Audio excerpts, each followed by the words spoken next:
Today I'm taking a kitchen with a drop 7-foot ceiling and tying it back into the rest of the house at 8 feet. Full demo, rebuild, drywall, and knockdown texture. I'll show you what goes into making a ceiling transition clean and seamless from start to finish. This ceiling had old drywall and blown-in insulation above it, so the first step was cutting it out in manageable sections and getting everything safely contained. Anytime you're working overhead like this, plasticking off the room is huge. It keeps insulation from spreading through the house and makes cleanup way easier.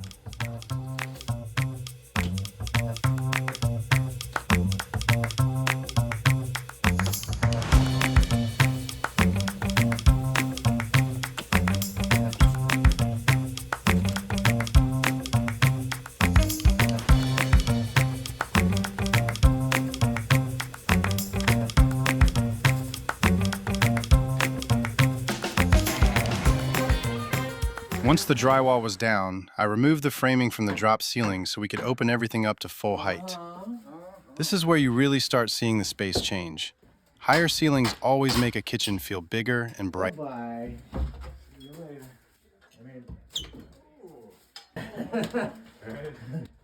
So we just gotta pry away from that last one. There you go. Bye-bye. There was also electrical running through this section that had to be safely rerouted and protected with nail plates before closing everything back up. An important step for code and safety.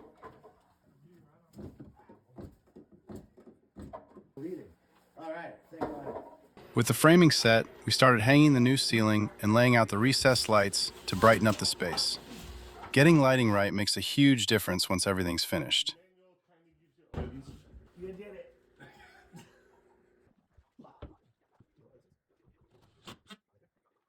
Anywhere electrical runs through framing like this gets covered with nail plates to protect it from screws and nails. Then insulation goes back in before drywalling the rest.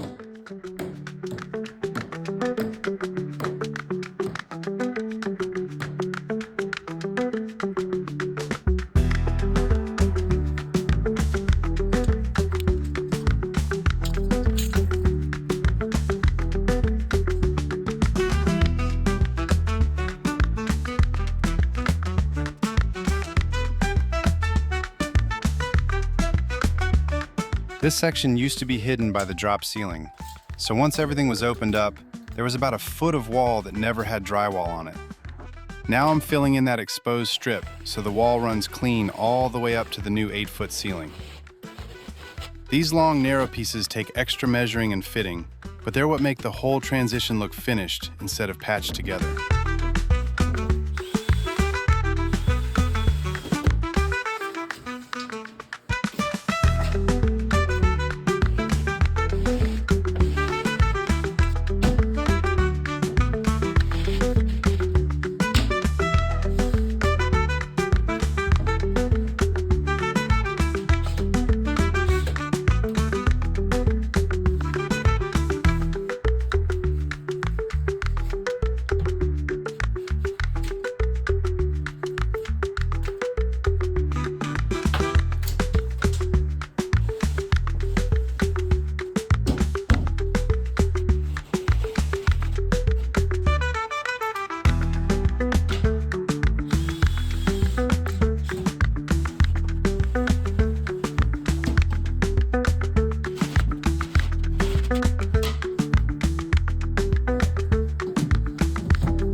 To finish the edges cleanly, I installed metal bullnose to match the existing corner bead.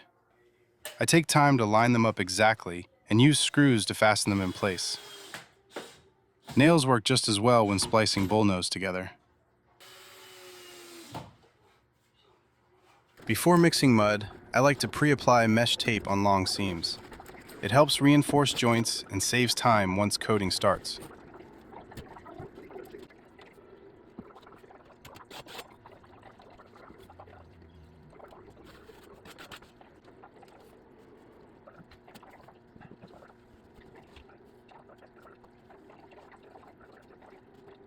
For the first coats, I'm using Easy Sand Hot Mud.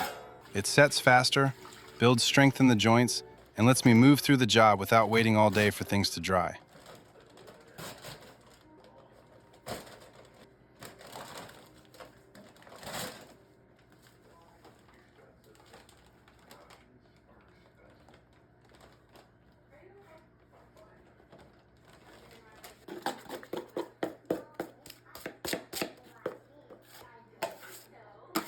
For the first coats, I'm using Easy Sand Hot Mud.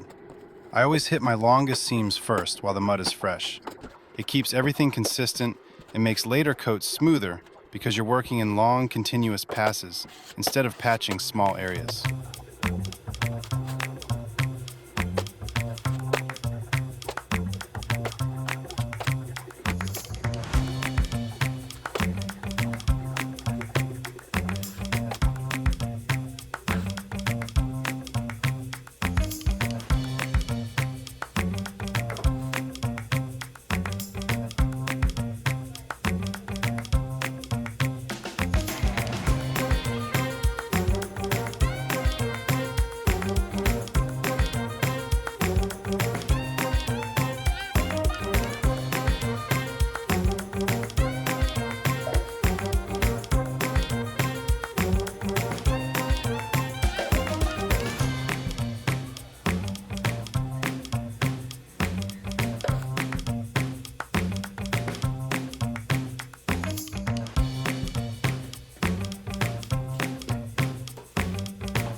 Before taping angles, I lay out all my paper tape, cut it to length, and crease it ahead of time.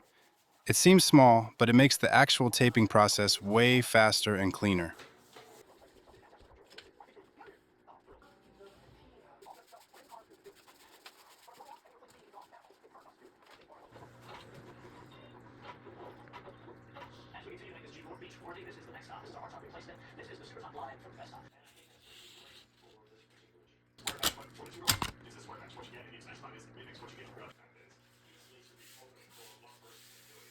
Instead of stopping and restarting tape every few feet, I work one continuous piece at a time. Mud a few feet, set the tape, move down, and keep building off the same strip. It keeps tension on the tape, prevents bubbles, and gives you straighter, cleaner angles.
Next up are the butt joints. These always need a little extra feathering since there's no tapered edge like factory seams.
I use Quickset for the first coat on wall side angles, so it firms up fast and holds shape before the wider coats.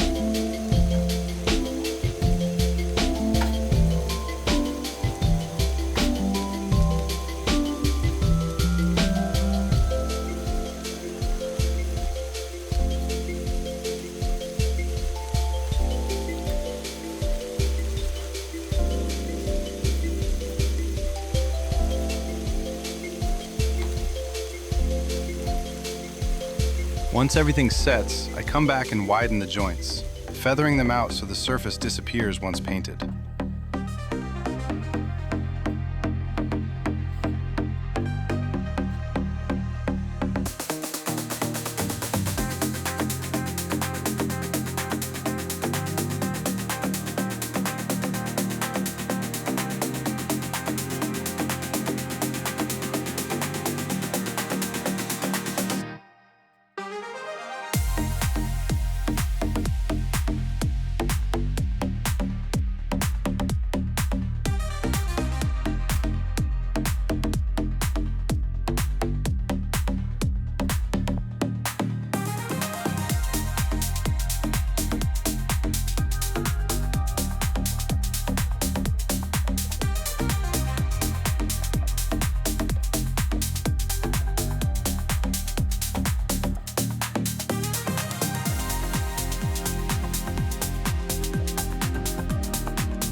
Normally I'd try to stagger or shift sheets to avoid stacking joints on one framing line, but in this ceiling, the existing framing and electrical layout didn't leave room to rework it without major structural changes.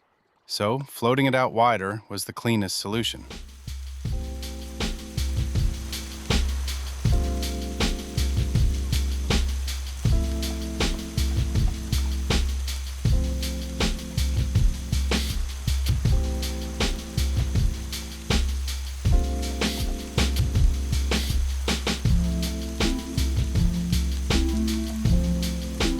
Here I'm tying the bullnose splice together with hot mud and coating the ceiling side angle. Quick, strong, and ready for final coats.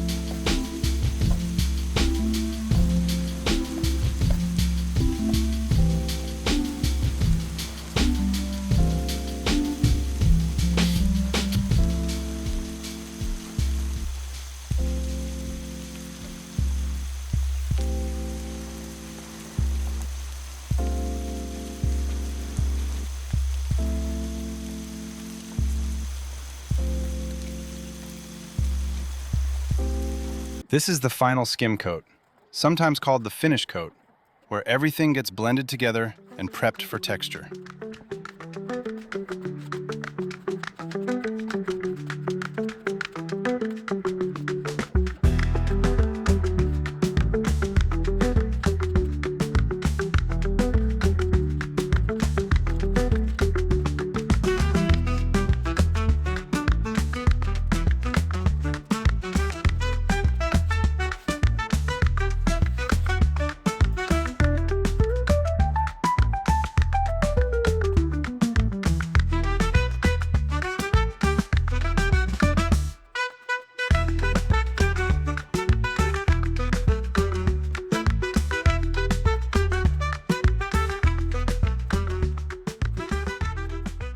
Once the surface is smooth, I spray Knockdown texture and flatten it with a 10-inch knife. Not ideal size, but it gets the job done. This texture helps hide minor imperfections and blends beautifully with existing ceilings.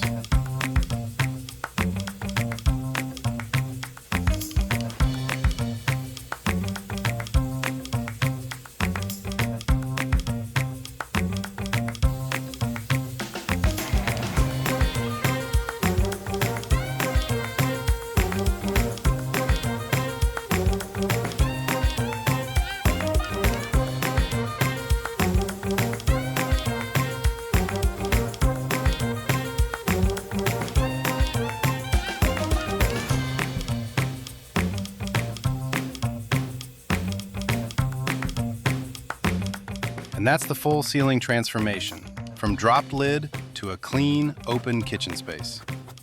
If you enjoy real drywall work start to finish, make sure to subscribe. I post full projects and daily shorts showing the process.